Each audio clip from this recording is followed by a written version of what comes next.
In this lesson, we'll be exploring right triangles, and our main goals are to learn how to label a right triangle and also to be able to identify the trigonometric ratios of that triangle. Now, a right triangle is simply one that has a 90-degree interior angle. If we're not dealing with right triangles, then we call them an oblique triangle. Now, to label a right triangle, I have identified these foolproof steps to help you along the way. First, we'll label the corners, which we call the vertices, and we'll use the letters A, B, and C. Typically, if we're using this convention of using A, B, and C, we'll label the 90-degree angle as C, and the other two can be A and B. The corners are always in capital letters. Following that, we will label the sides. Now, across from A, we'll write down little a. Across from B, we'll write down lowercase b, and across from C, we'll write down lowercase c. Lowercase c, or this side right here, represents the hypotenuse.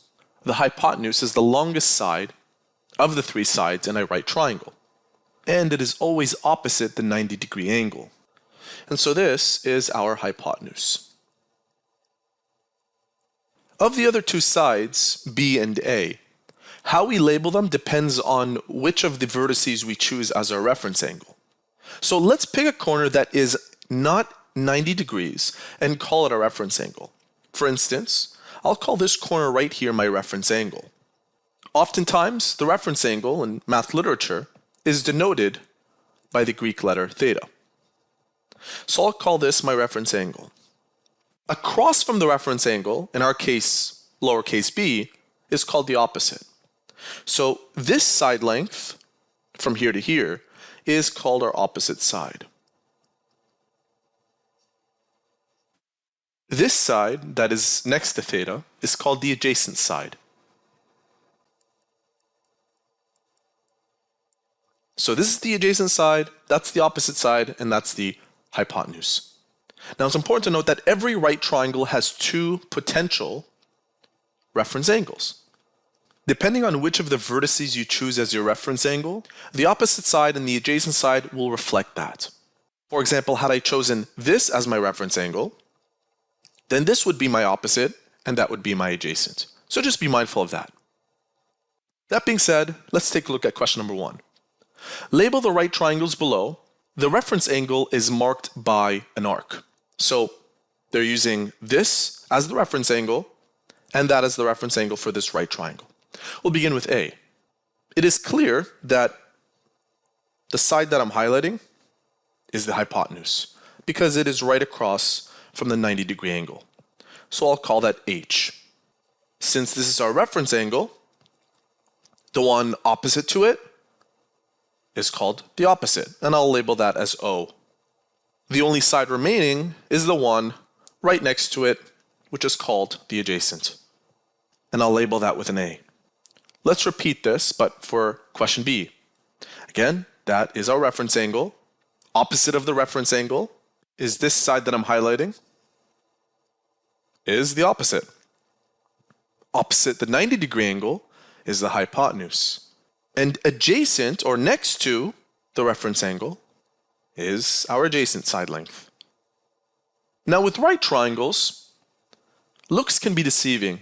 Sometimes you may look at a corner of the room and you may get a sense that the wall is square or at 90 degrees. But to know for sure, you'll have to use a different technique. In this particular question, we're being asked, determine whether the angle of the wall XZY is square. That is, determine if this is a 90-degree angle. Now, it sort of looks like it, but we can't tell for sure unless we apply the Pythagorean theorem test. So this is the Pythagorean theorem. Opposite of Z, capital Z here, we have 156. Now, opposite of Z will be lowercase z. And when we use the Pythagorean theorem, C always represents the hypotenuse. So we'll place in for C what we know for Z to be 156. So to tell if this triangle is a right triangle, the Pythagorean theorem needs to hold true. A and B represent the shorter side lengths. And for our case, it's 108 squared plus 121 in for B. If the left side of the equation equals the right side of the equation, then it is in fact a right triangle. Let's find out if that's true using our calculator. 108 to the power of 2 plus 121 to the power of 2 gives us an output of 26,305. 156 to the power of 2 gives us an output that's much less. Therefore, even though this looks like a right triangle, it really is not. In the next part of this lesson, we'll look at how to identify the trigonometric ratios. Here's a summary of what we just learned, and we'll be applying this to the idea of trigonometric ratios. When we compare one side length to another in fraction or ratio form, we use specific terms like sine, cosine, and tangent. For example, sine represents a comparison or a ratio of the opposite side length to the hypotenuse.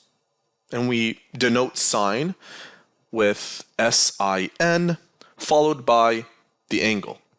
The cosine ratio is the ratio of the adjacent side length to the hypotenuse. Cosine is denoted as cosine theta. And just to be extra clear, we have sine theta is equal to the opposite over hypotenuse. Cosine is adjacent over hypotenuse. And finally, when we're comparing the opposite side length to the adjacent side length, we call that tangent. It's denoted as tangent theta, and we'll write down opposite over adjacent. So these three words are simply comparisons of different side lengths of the right triangle. And here's a summary of what we just wrote. You can easily memorize this by remembering SOHCAHTOA, where S, C, and T, the first letters of each of these acronyms, represent sine, cosine, and tangent respectively. Let's move on to example 3. Given the following triangle and its reference angle marked by theta, find sine, cosine, and tangent. So this is a fairly simple exercise. They want us to find out what sine theta is, cosine theta, and tangent theta. All we have to do is remember that sine is opposite over hypotenuse. So opposite of theta is 123, and the hypotenuse is 205. That's all they're looking for. We'll evaluate that in a moment using our calculator, but let's continue. Remember that cosine is adjacent over hypotenuse. The adjacent side length is 164, and the hypotenuse remains as 205. Tangent is a comparison of opposite over adjacent. Opposite of theta is 123, and adjacent to theta is 164. Now, when you evaluate these on your calculator, oftentimes you'll get decimal outputs with many decimal places. If that happens, you should keep at least 4 decimal places. I'll go ahead now and evaluate each of these fractions to find out the output or the quotient. For the first one, we get 0.6, and notice that it is a non-repeating decimal.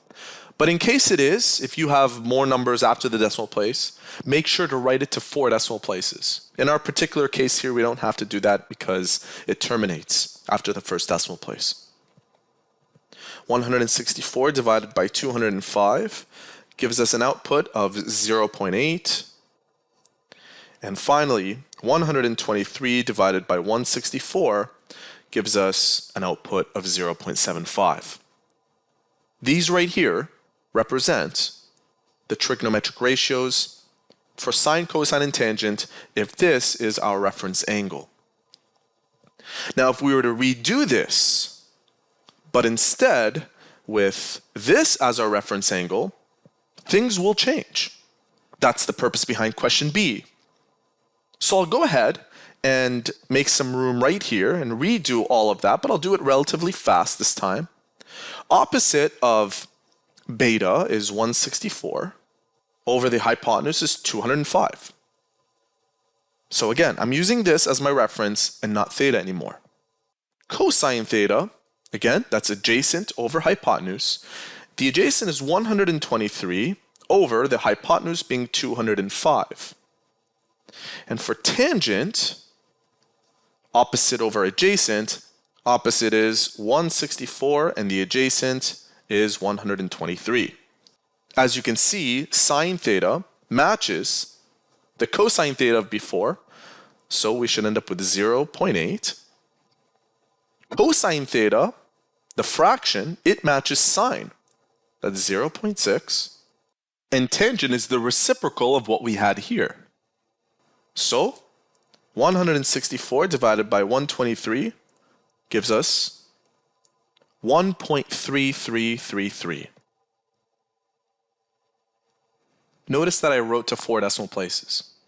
Now it's important to note that the outputs that we find, or these trigonometric ratios here, do not represent the angle of beta or the angle of theta. All they represent are the ratios of the sides being compared. Now there is a way to use your calculator to find the inverse of these numbers to get back the angle, but that won't be covered in this video. For our final example, I will show you how you can use your calculator to come up with the trigonometric ratio simply by inputting which of the trigonometric functions you want, followed by the angle. For example, in question number 4, you're being asked, find sine of angle 54 using your calculator and produce a visual. So if you have a scientific calculator, you simply click sine, and in this particular calculator, a bracket opens up, that parenthesis, and you type in 54. You can close or not, and you end up with the ratio being 0.809. So sine 54 is equal to 8.8090. Now, to show you a visual of what this means, remember that sine represents opposite over hypotenuse. And if 0.8090 is sine of 54 degrees, then that number can be written as 0.8090 over 1. This means that opposite of 54 degrees, opposite of theta here, is 0.8090, and the hypotenuse of this triangle is 1. And using the Pythagorean theorem, we can actually find out the side length for this. If that's not interesting enough, any right triangle that is proportional to these side lengths will also have an interior angle of 54 degrees, which is what makes these trigonometric functions so versatile in helping solve real-world application problems involving right triangles.